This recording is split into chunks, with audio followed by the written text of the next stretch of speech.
And my Waze was still on. Turn right and coach. Yeah, because you get those things keep working. Yeah. I get ESPN alerts.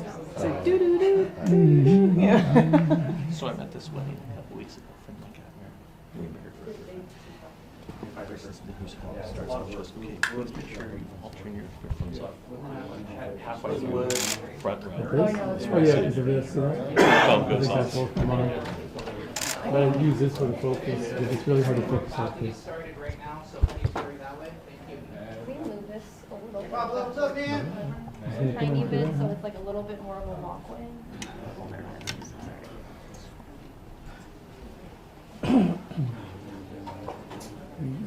Something there? They're coming in this way. It's coming right here, They're right in there, around that. Yeah. Yeah, that makes sense.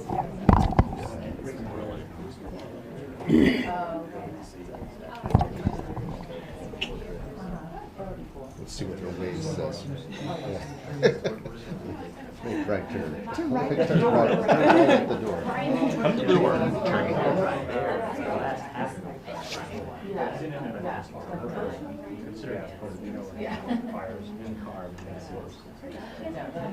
don't know. Yeah, I don't know about politics around here. But, hey, thanks for calling so. Was that her? Yeah, I just wait till something just grabs something and I said, okay. Here's a picture of my. Here's a picture of my Wendy's. Well, I had $650 a parent, and so I sent an email to New York because I had to get it.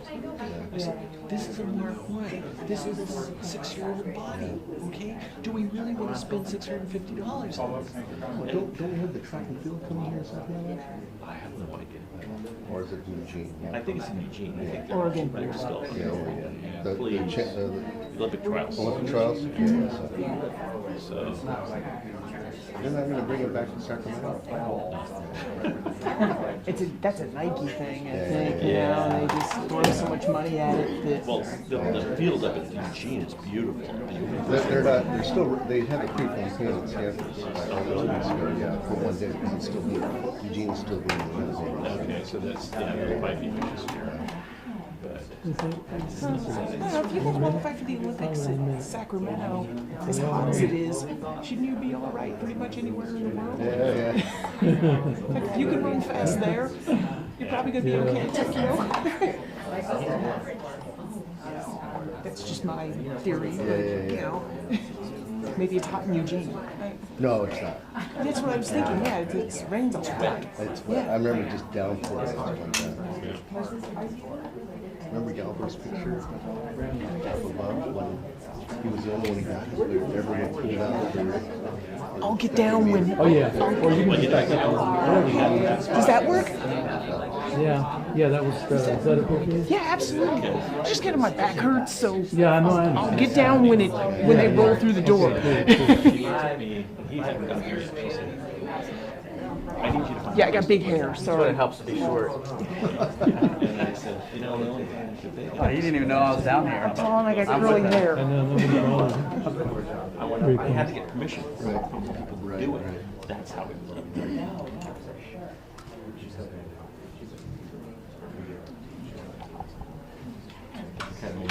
maybe not. He wrote something about how he. All right, full start. No, he didn't. You were in trouble. We'll find a place to put you.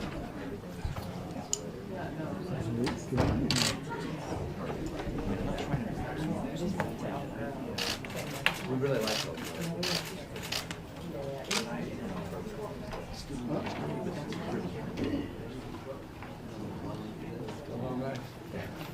Everybody. All right. Now, let me get back to Mark. Thank you all very much for taking the time to be here, and I know everybody, especially in this building, is either on vacation or about to be on vacation, as is the case, and I imagine that includes many of you. But we are grateful you're here for a bill signing on an important piece of legislation, that has been a long time in the making.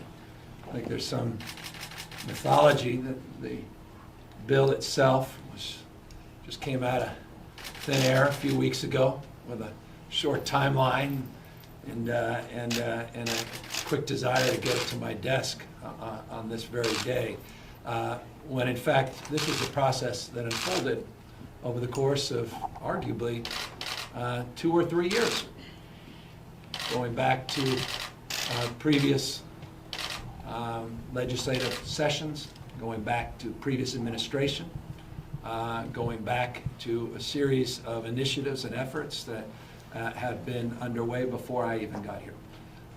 My participation in this process began the day after I got elected. I was not even sworn in as governor, and the issue of wildfires came front and center the very next day when someone whispered to me that there was a fire in Northern California. It wasn't even termed the Paradise Fire. Someone suggested it was in and around Butte County. And no sooner did they whisper in my ear, an hour later they said there's a fire in Southern California.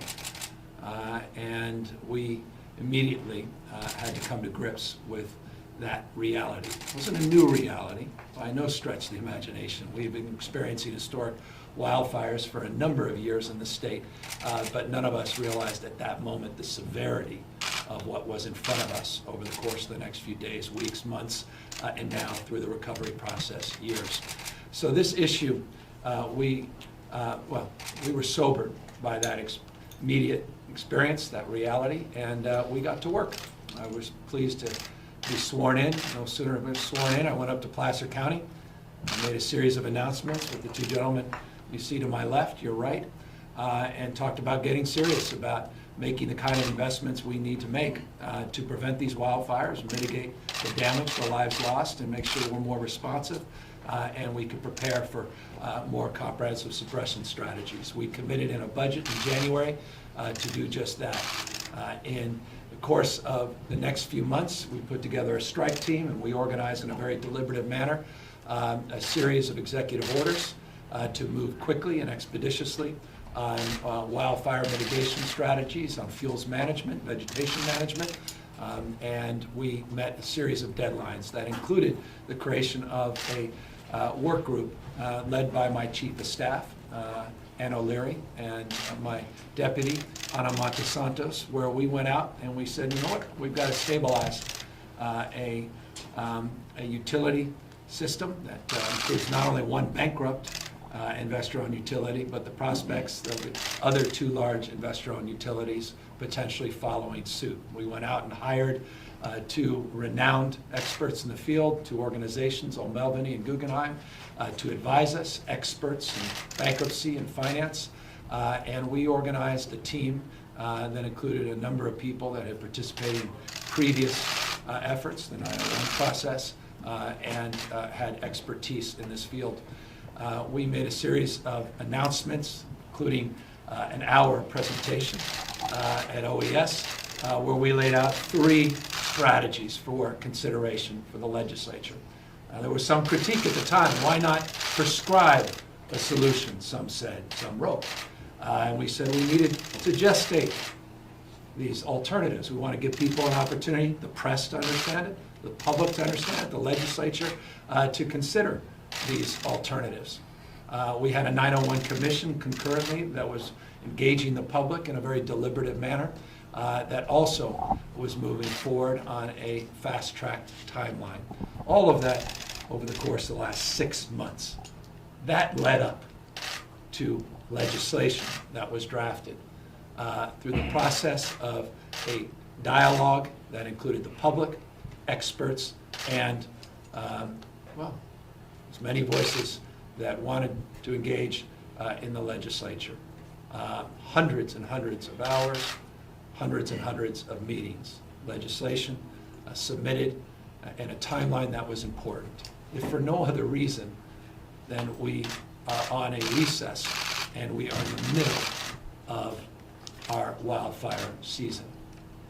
It wasn't because of a deadline by the rating agencies. In fact, that deadline came about in March of this year We had to sit down with the rating agencies in order to push back their determination of whether or not to downgrade 2 of our investor-owned utilities. We had a meeting with the pro tem, we had a meeting with the speaker and the rating agencies, and encouraged them to give us some time and explained everything I just explained to you in order to express the sincerity of this effort and a collaboration, the likes of which I don't think we've seen recently on many topics, let alone this topic. That's what's led to this moment, and I will conclude in just a brief second. This was a long process, a very inclusive process, and I couldn't be more proud. I'm standing here with the author, Sutherland Holden. I couldn't be more proud of the bipartisan nature of this process. We claim bipartisanship with one member of the other party. That was not the case. This was many members of the other party. The dynamic here in California, contrast that to the dynamic in other state houses, let alone Washington, D.C. The work we're doing together, the complexity of that work, the deliberative nature of that work, I think we have a lot to be proud of, and I think we have a lot to be proud of in this legislation. It's part of a process. This is not the end of a process. This is one phase in the process. We will be doing more in August on insurance, on home hardening. We have a lot of work to do over the course of many, many years on wildfire suppression and emergency management. We recognize that a lot of work needs to be done. There may be aspects of this that also needs to be cleaned up, some language in the future as well. So in anticipation of your questions, yes is the answer. Yes, we have more work to do. Yes, we are sobered by the enormity of the task at hand. Yes, we are cognizant of the fact that we now have to implement this legislation. The first meeting I had, one staff member said, "I thought you were bringing us into your office after this passed to congratulate us," when in fact I said, "All right, what are the timelines? What are we doing at the PUC? When's this Wildfire Fund getting put up? Where's finance to put out the regulations? Is this happening on Monday? Where's PG&E? Where's SDGE? Where's Edison?" I mean, we're already on that. And there's a lot in here. Dozens and dozens of prescriptive things that we need to do in real time. And in closing, I want you to know we'll have a new PUC president to help us do that. We have a current director of Gov Ops. She'll be leaving her position. She's been there since 2013, and she'll be assuming her position, Ms. Badger, as the new president of the Public Utilities Commission. The reason she is being put in this position is she is about reorganization. She is about governance. She's about implementation. She's about building collaborations and partnerships, and she's one of the best in the business. And I can't be more pleased that she was willing to take up this mantle and this task. And so we're already on to phase 2. But with that, I would be remiss if I didn't ask the Assemblyman Holden, who has just been a champion for years on this issue, who couldn't have been a better partner in this process, who was able to get 93 votes. I mean, how do you get 93 votes on anything in this legislature except symbolic pieces of legislation? But you were able to accomplish that, and I just couldn't be more pleased and proud of you, and I'm grateful you took the time to be here. Thank you. Thank you. Well, I want to thank the governor for his leadership and his team. I can only tell you that when I started this process, I was 6'8", I'm now 6'3". Taking a little bit out of me.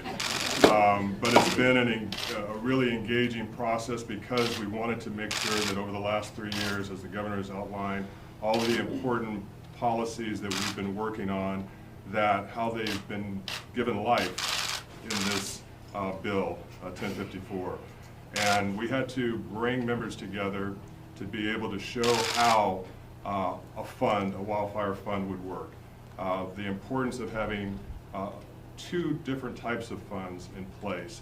And ultimately what this represents in terms of predictability, not only for utility marketplace, but also for victims who find themselves on the other side of a devastating wildfire, for ratepayers who are looking for their rates not to continue to jump up on the whim.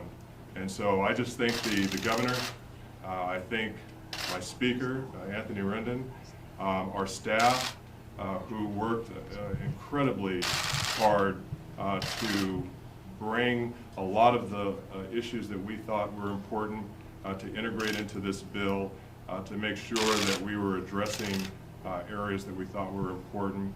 And we also want to thank the Pro Tem and the Senate, my joint authors, Burke and Mays, and on the Senate side, Bill Dodd and Bob Hertzberg. I think that everyone was part of this effort. And so now we have a lot of work. A lot of work was done to get here, but we have a lot of work to continue on to address many of the unresolved issues that the governor's identified. And takes a team effort. And let me also say that there are a lot of stakeholder groups who came together, who recognized that this maybe wasn't the perfect bill, but they came together and they recognized that we'll finish up with some of our issues going forward. But for the good of California, to stabilize the marketplace for California, and recognize that there are no other states in the union that are dealing with this kind of issue. Only Australia comes even close. And so we are trailblazers in many respects. 901 was the first step. 1054 is a giant leap forward. And so we're looking forward to the governor's continued leadership, and we look forward to following along and being a good partner with him. I appreciate it. Thank you for recognizing Bill Dodd and Bob Hertzberg, and the incredible leadership of the Pro Tem, Tony Atkins. Couldn't have done this without her, and the speaker, Ben Waisel. I mean, I could go on. There's so many people that brought us to this point, but the stakeholders to turn on behalf of the ratepayers, to the victims groups, to those that believe in our clean energy goals. I'm signing this with recognition that we also would not be here without their support as well. So it's in that spirit that we sign this legislation, and then we get to work on making real all the things we promoted in this legislation and all the things we've been promising. And this is actual legislation. It's not the fake legislation. Often, you should always ask, is this real or fake? As I've discovered, I think most times it's fake with governors. This is the real one. And now you're going to see this guy grab it from me right away. And that's when you know it's real or fake. It's when Anthony Williams, if he's not in the room, it's fake. It's real. But anyway, enough on that. I'm just learning about all this stuff. There's some good stories, too. I get out of Kip, we'll tell you some interesting stories about governors that lost things or left it on the copy machine or dropped it. Anyway, forgive me for digressing.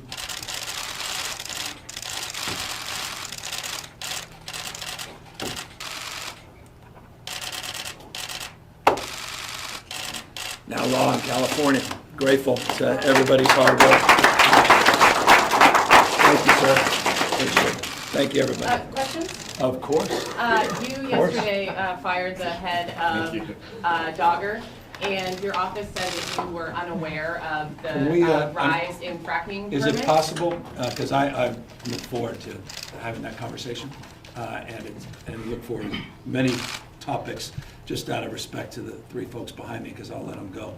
And we'll get to the Dogger issues and other issues. But on this topic first, if we can. Governor, you said you Thanks. weren't working on a timeline from the ratings agencies, but then you said you brought them in, you had a meeting, their timeline was originally in March, and you pushed it back until July.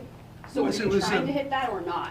No, I think it was important. Look, if you walked into a fire season with the legislature at recess, and you came back after recess in August, maybe September you get something done, who knows, October, you missed most of the fire season. I mean, that's just common sense. That wasn't in the interest of the state, wasn't in the interest of the ratepayers, wasn't in the interest of our clean energy goals, wasn't in the interest of wildfire victims. So the timeline we created for the timeline was considered with all of these things present, including the rating agencies. But as I suggest, the rating agencies were likely to make a decision much earlier than July. And the fact that we showed deliberativeness and intentionality is the reason that they, I think, wisely waited to see what came out of this process. Governor, Did rank and file lawmakers have enough time to review this bill? Because the amended bill came out July 5th, the day after 4th of July and a holiday weekend, only 6 days before the final. I read 2 books in the last 2 weeks. A couple of them are right there. One on Václav Havel, which is a really spectacular book about the Velvet Revolution. Everybody here should read it. Talks about the power of the powerless. That's a whole nother conversation. I mean, forgive me. We're capable as human beings of doing great things. He was almost parodying that Apollo 11. He said one step, and I mean, yeah, great things. I mean, my point being, reading some amendments, what we do. I think the more interesting question is, how did they process all those other bills over the course of the last few days? I mean, they're rather overwhelming. I've got 50 of them that are on my desk, and I don't know how I'm going to do that in the next few days. That seems a more interesting question than this issue, which has been front and center. We've made sure of that for months, many months, and we've incorporated so many of their concerns and critiques. We have also incorporated their commission. The 901 Commission was not a construct of this administration. It was a construct of a partnership of the legislature and the previous administration. The legislature appointed members of it. They went through a deliberative process, and we all together, as a representative of the legislature, incorporated their concerns as well. So I think everybody had enough time, respectfully. Governor. Sorry. The ownership of PG&E remains in question. A group of hedge funds are trying to take it over. Does that make sense to you, or is the current ownership? Well, you got bonds, bond versus equity. You got some that think it should be split up, sold, some municipalized. That's going to all take shape, and it's going to have to take shape very shortly. Look, my task in the next few weeks is to see where we land on the bankruptcy process and how we engage, and that's where we start to engage. I think more competition is good between bondholders and equity. I think having a process where there's alternative considerations, including their investment banker looking at potential assets being put up market, all that is healthy. I want a healthy process. I don't want one side of that equation dominating that process. And so we're monitoring that very, very closely. There are some very powerful interests that are looking to monetize and not necessarily looking out for the best interest of the ratepayers of this state. My interests are Californians' interests, not their interests. My interests are not Wall Street's interests. This bill does not reflect Wall Street's interest. It reflects ratepayers' interests and the interest of the values that we promote and hold dear in this state. So we're monitoring that, and I can assure you we are very, very cognizant of some of the players that are involved. To follow up on that, that has to go before, that ownership has to go before the PUC, correct? Yes. And so then have you suggested any way that the new president, Thatcher, might look at this? Yeah, I wouldn't have appointed her had we not had an ample opportunity to compare and contrast our points of view. And so she's there because of who she is, what her values are, and I think her interests are aligned with our collective interests, the interests of the state, and she is well aware of the players, well aware who's behind these branded names, well aware of their pasts, well aware of their approaches. We have not just one, though, court of public opinion we're in, but we have 2 others, and that's also this court on the federal side, and then, of course, the bankruptcy process. So all of these are moving pieces. Those 3 courts, in my perspective, 3 courts, Also, we have to balance all of that, and so, trust me, we are on top of that, and we recognize we don't get an hour off. These guys, some of them these are tough folks. Governor, Assemblyman Jim Wood had a proposal that called for $1 billion for hardening homes, and the funding of that was stripped, and you kind of foreshadowed what's to come in August as far as that issue of fireproofing. Yeah. Can you sort of preview what you anticipate getting done about some of the things that weren't accomplished in this specific piece of We got close to $1 billion. It's interesting, everyone, even some legislators, I reminded them of the $1 billion they did approve in the budget on wildfire prevention mitigation. So quick, we moved on so quickly. So I think it's good to focus on, tell my kids, focus on what you have, not what you don't have. Often it's a good thing to do. And I think there was a lot of things that this legislature did to do justice to the concerns expressed by Assemblyman Wood. By the way, we're very grateful for him, for his support of the bill, but also his advocacy around needing to do more. And he's absolutely right about the need to do more. We are committed, and we are looking at a number of funds. And in fact, OES, Mark specifically has some, I think, very intriguing ideas on home hardening and a pilot that we may want to roll out. We've identified some federal money. We have identified some state money.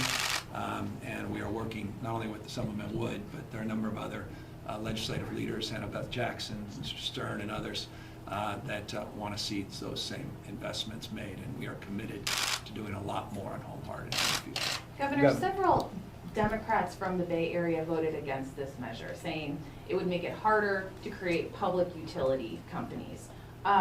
What are your thoughts on that? Do you think that there's an issue? I don't think there's much of an issue.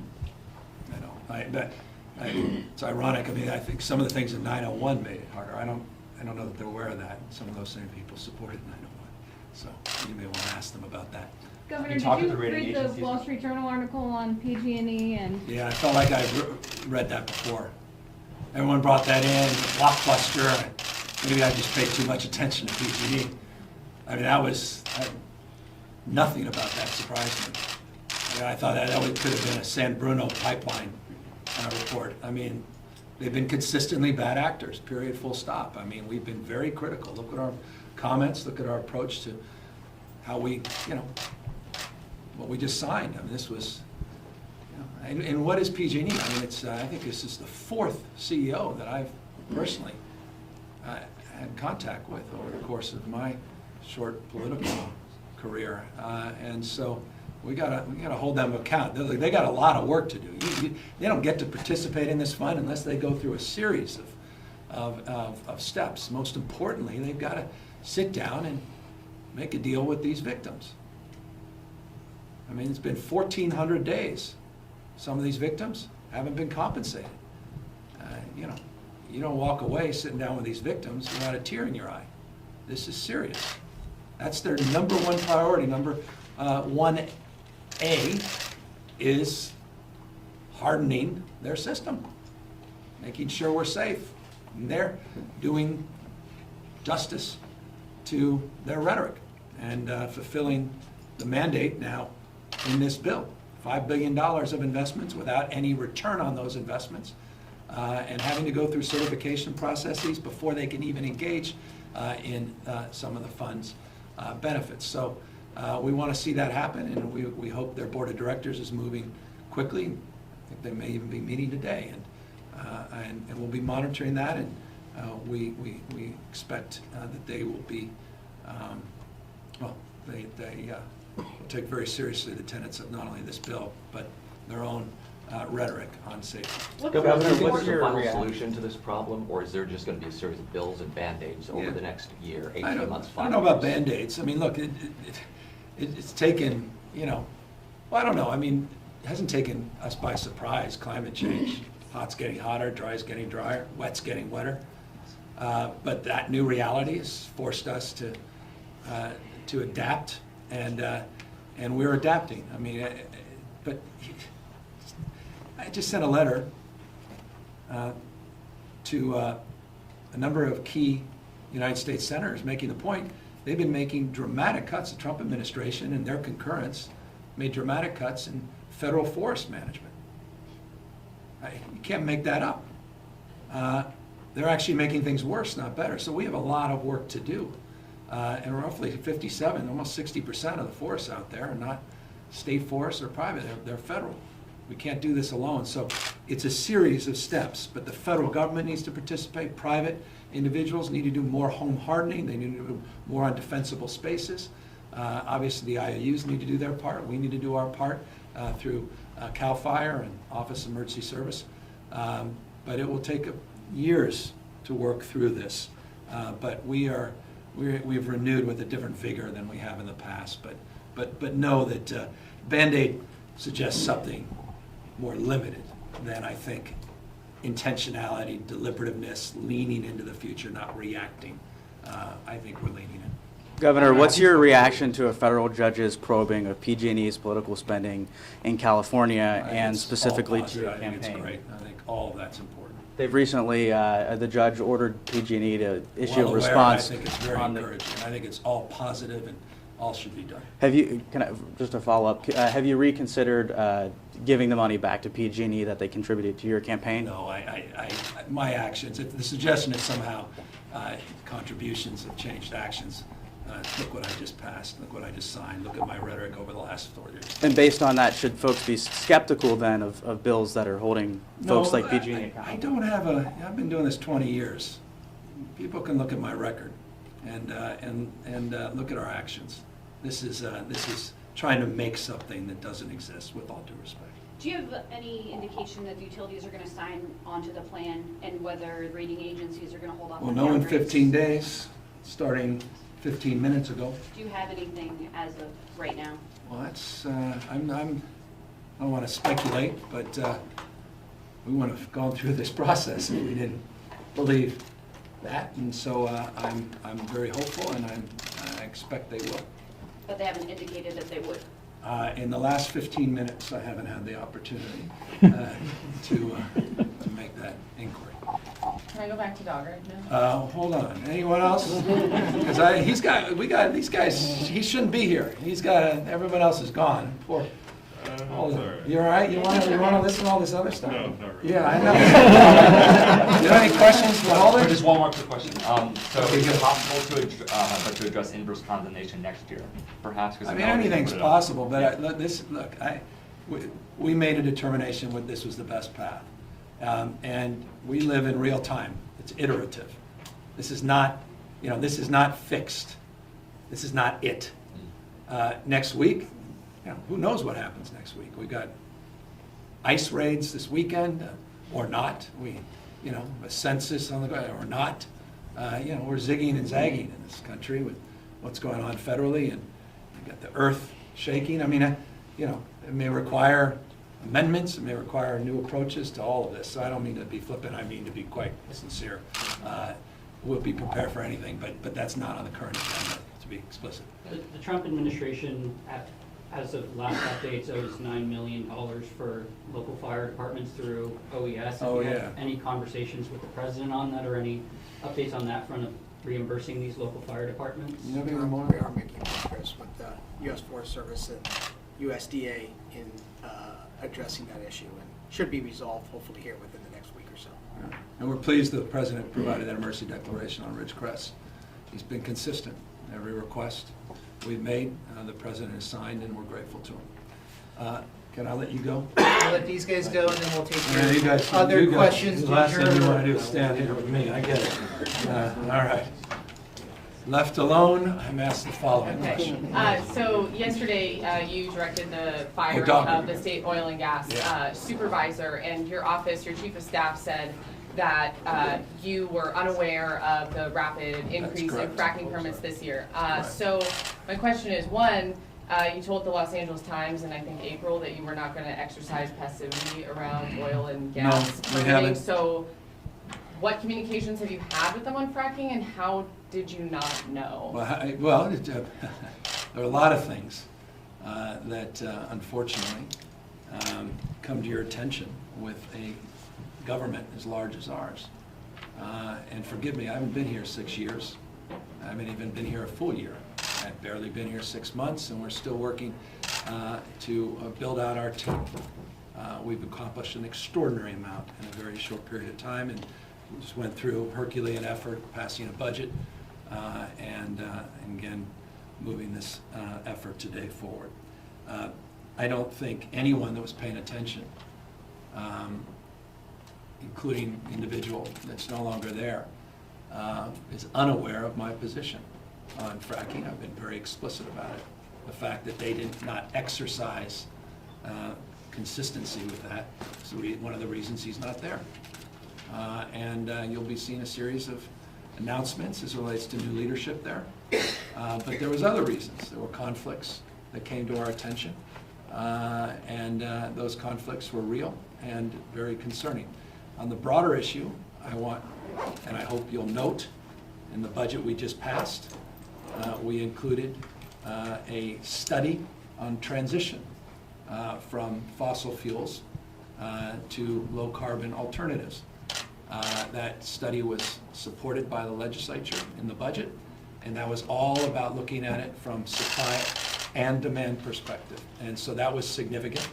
And we also put in $35 million on workforce training, all around transition focus. So that was very substantive in terms of advancing our agenda.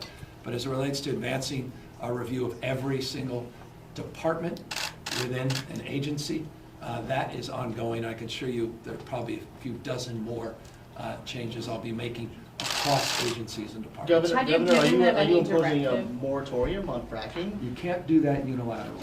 Legally, you cannot. The governor of California cannot do that.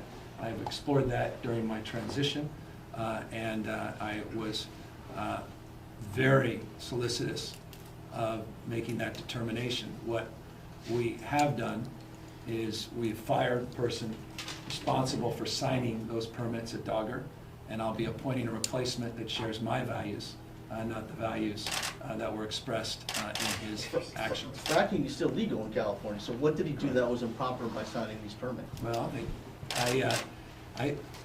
I suspect, and it's speculative, that the reason there were so many permits signed is they knew exactly what was coming. That's what I suspect. And I've been very clear, including in the budget that I submitted, that I want to start seeing a transition. By the way, not just me, I was just talking to one of the largest automobile manufacturer CEOs who said by 2025, every single vehicle they have will be some form of alternative fuel vehicle. I just got 23 other governors to sign a letter around the CAFE standards. Republican governors, not just Democratic governors. Look, we are moving to a transition. That's why we're supporting the study. I want to do it in a thoughtful and deliberative manner. I'm looking at all the things I can do through executive order, and I'm looking at what we need to do legislatively. Interestingly, the Pavley bill actually handcuffs a little bit the executive on the issue of fracking, even though the Pavley bill was a very positive bill in terms of holding the fracking process to a higher level of transparency and accountability in terms of mechanism, in terms of the chemicals that are used, and in terms of the way these processes are done. But was there anything wrong with these permits? I guess why? I am very angry about the fact that they signed off on this many permits. Period. Yes, there's a lot wrong with it. I'm not a big fan of fracking, and I want to begin to see a transition. To the extent they did things legally, apparently that was the one thing done there legally, but there were other questions about ethical lapses as it relates to conflicts of interest of people owning stock in companies that they were overseeing. So there was a number of reasons that individual's not there. And by the way, I, with respect, have the right to appoint people that share my values. And even if none of that happened, we would have been making a change there. And it's not just Dogger, it's the folks that oversee Dogger, it's a broader issue in review. And so, we've got, as I say, at least 24 more. Have you Yeah, Governor, is it just the fracking increase that bothers you, or the broader? It was, I don't want to get into the personnel decision except to say that it was the right decision, and I stand by it. But do you object to the broader increase in oil and gas drilling, or just the fracking? I put $1.5 million in the budget to begin to study transition, and to do it in a thoughtful and deliberative way and not a precipitous way that creates an increased burden on communities, jobs, and costs. I want to do it thoughtfully and deliberatively, and we are doing it in the first few months of this administration. I'm not waiting until the end of the administration. Yes, that process will take a little time because the executive powers are not afforded me to make these determinations on my own. Have you given Harris or Dogger any, directives when it comes to fracking that they willfully ignored?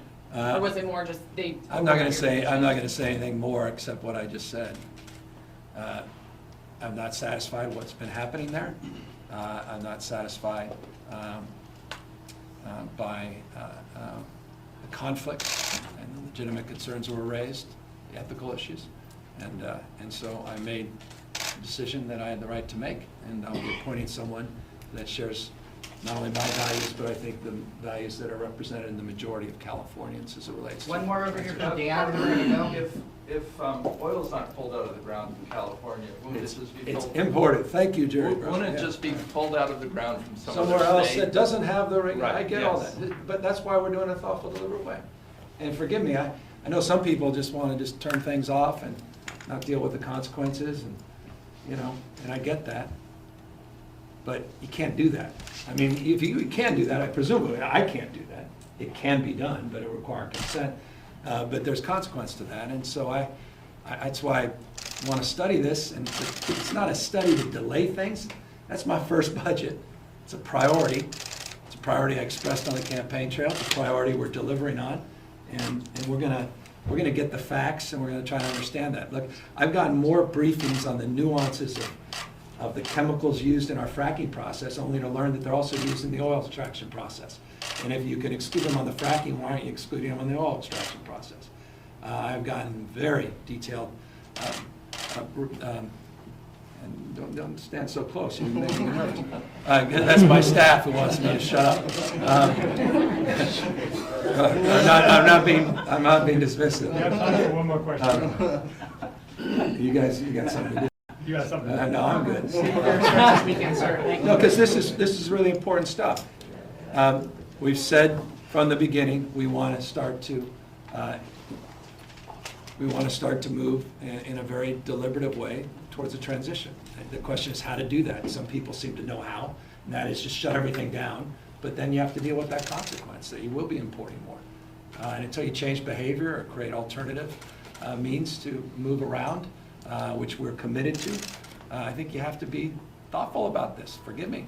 And that's the job of a governor. It's not an academic exercise. I'd love to write a white paper on this, and but that's not the job I have. You got to be, I'm not going to run up gas prices, which are already over $4. I mean, it's stressful for folks out there.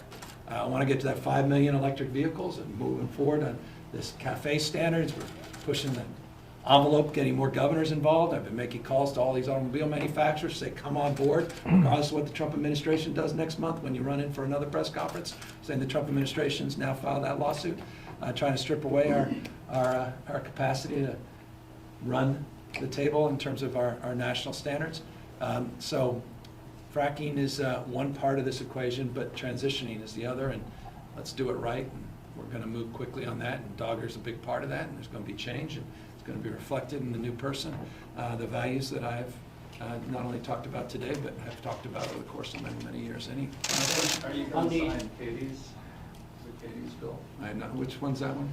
Cadiz. Oh, Cadiz. Oh, yeah. I have to. In fact, Anthony, we're having a meeting on that, so let me learn more about what comes out of that meeting before I. Are you going to sign Senate Bill 27, which it relates to Trump releasing his tax returns? Well, I was encouraged, not only encouraged, I solicitous of amending it to include the governor. So that's maybe suggestive of an inclination, but I haven't made the determination. But it's suggestive of an inclination. Are you going to release your 2016, 17, and 18 tax returns? Didn't I already do that, or mostly? 2010 to 2015. You guys are so interested, huh? Governor, what do you think of the proposal that's been raised by some Democratic presidential candidates to decriminalize illegal border crossings that are currently considered illegal under federal code. Yeah, I haven't had a chance to review the details of that. I saw Elizabeth Warren came out. I need to know more about specifically what they mean by decriminalization to be able to opine on that. Yeah. Thank you, guys. Thank you. Thank you. Thank you, Bill, to read. Thanks, guys.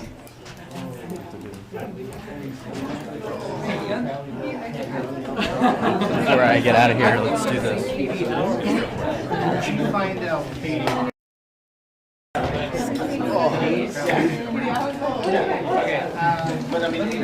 Here, ready? 3, 2, 1. I'm Giacomo Luca in the governor's office, where moments ago Governor Gavin Newsom signed a California wildfire safety and accountability bill. We pressed him on some of the questions about his acceptance of campaign funds from PG&E. Here's what he had to say. Okay, Bill, hang on. Stay, One more. Stay. 3, 2, 1. I'm Giacomo Luca at the 3, 2, 1. I'm Giacomo Luca in the governor's office, where just moments ago